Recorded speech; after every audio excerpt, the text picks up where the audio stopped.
మరి ఇప్పుడు సైకిల్ మీద వస్తున్నావు? సైకిల్ మీద వస్తున్నా, బాగున్నాయి సైకిల్. మంచిగున్నాయా? అవును, బండి సంజయ్ అన్న ఎందుకే అంటారు బండి సంజయ్ అన్న అని. అంటే ఎవరికి రాని థాట్స్ అన్నకే వస్తాయి. ఇట్లా అందరు పిల్లల కోసమే అన్న మస్తు ఎంతో చేసిండు. అందుకే ఇంకా ఎక్కువ హ్యాపీగా ఫీల్ అవుతున్నాం. ఇంకా ఎన్నో వేయాలని కోరుకుంటున్నాం అన్నని. కలిసినావా మరి సంజయ్ అన్నకు? సంజయ్ అన్న కలవలే. మన సైకిల్ ఎవరు ఇచ్చింది నీకు వచ్చి? అంటే బండి సంజయ్ అన్న వచ్చింది కానీ అంత మందిలో అన్న కొంచెం బిజీగా కలవలేకపోయినా అన్నని. మంచిదేనా సంజయ్ అన్న? మీకు చెప్పాల్సిన అవసరం లేదు అన్న గురించి. అన్న మన గురించే పోరాడుతుండు కదా. అంతే. ఏం పోరాడుతున్నావు? ఎవరికైనా ఇంత పేదవాళ్ళకి ఇవన్నీ ఇవ్వడానికి, మాకు స్టూడెంట్స్ కి కష్టాలు రాకుండా ఇట్లా సైకిల్ ఇవ్వడం గ్రేటే కదా అన్న. అట్లా ఎంతమందికి ఎవరికి ఈ ఆలోచన రాలేదా? రాలేదు, తెలిసిపోతుంది అందరికి ఎవరు అన్న ఇట్లా ఎందుకు ఎత్తుండ అనేది.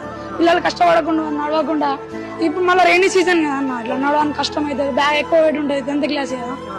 దానివల్ల అన్నయ్య ఆలోచన మంచిగా చేసినని మేము అందరం హ్యాపీగా ఫీల్ అవుతుంది. రిపేర్స్ కూడా ఏం లేవు, మళ్ళీ చెప్పాలంటే సైకిల్ స్టాండర్డ్ గా ఉన్నాయి.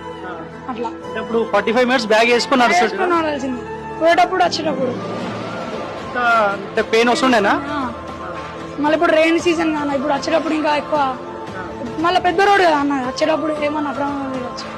సైకిల్ అయితే ఫాస్ట్ గా వచ్చేయచ్చు. 10th లో టాపర్స్ వస్తారు కదా, వాళ్ళకు కూడా మళ్ళీ పైసలు ఇస్తారంట. ఇంకా మంచి దేవదాల వల్ల ఇంకా బండి సంజయ్ ఇంకా ఎక్కువ ఎదగాలి, మాకు కూడా అందరికి సాయం చేయాలి అని కోరుకుంటున్నాను. ఎవరు చెప్పి నీకు ఇట్లా మాట్లాడాలని ఏం లేదన్నా, లోపలికి వెళ్ళేస్తుంది అది.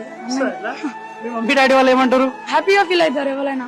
కష్టపడకుండా స్కూల్ కి వెళ్తుండు ఇట్లా అంటే ఎవరైనా హ్యాపీగా ఫీల్ అవుతారు అన్న. మీ డాడీకి అడగలేదా సైకిల్ కొని డాడీ అని? డాడీ లేడు, చనిపోయాడు.